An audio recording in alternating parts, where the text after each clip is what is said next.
Welcome to Two Guys. A girl. and an MBA. I was talking earlier about the black box of it and the algorithm.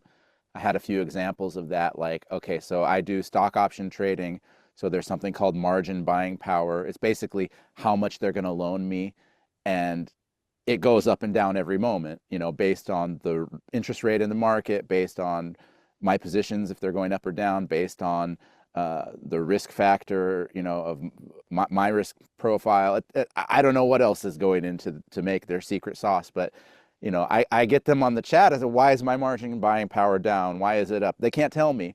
I said, is it an algorithm? Oh yeah, it's in the back end. Yeah, we don't know why. We can't tell you. There's many factors, such as A, B, C, D, and then like they can't tell you.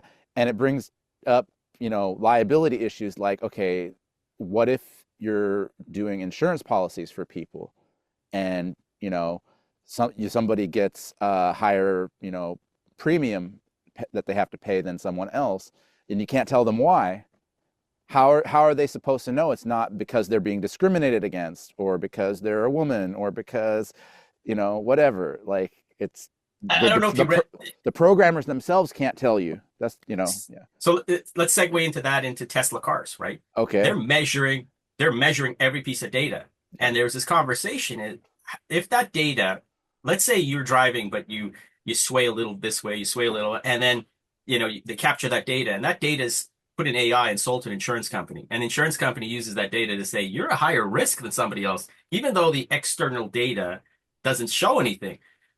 So there's that issue too, where how do you know where AI is getting their data? Are they getting it me driving my car, or is it my fridge? Are you checking what I'm eating and you're thinking, well, this Yeah. guy's eating It's high like a caloric. Yes. information asymmetry between robots and humans. It's like, Yeah. where is it coming from? Where's it coming from? And it's like, okay, you're tracking all aspects of my life and working some algorithm, and now I'm at the impact of it. Meanwhile, I mean, when did this change, right?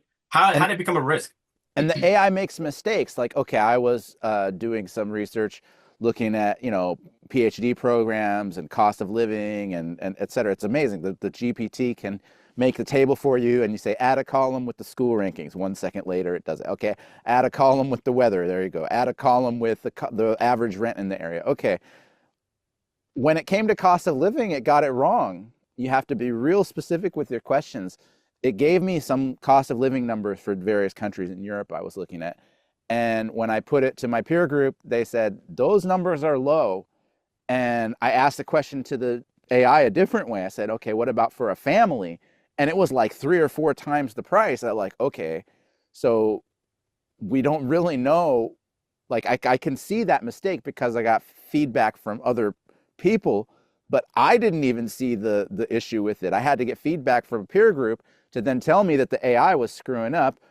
So how do we know that the AIs aren't just screwing up in the black box? And you see Yeah. what I mean? And that those Yeah. mistakes are not getting corrected, and then they're compounding because it's happening across groups, and it's a really ethical dilemma, right? Oh, the dilemma ethics. But I think it's Moral interesting when you hazard, more right? when you have it proves that you need the human element not only to peer check it, but to ask the right question, Yeah, right? yeah, It still needs direction. Like yeah, I will always tell it's the smartest person in the room is not the one with all the answers, it's the one who asked the best questions, right? yeah. And it still follows today that you really have to ask the right question to get the answer that's the most accurate, right? Yeah. So yeah, there you go. AI. Please consider subscribing below. Thank you for being with us. Please leave your comments, feedback, what you think about us, and see you in the next podcast. Bye.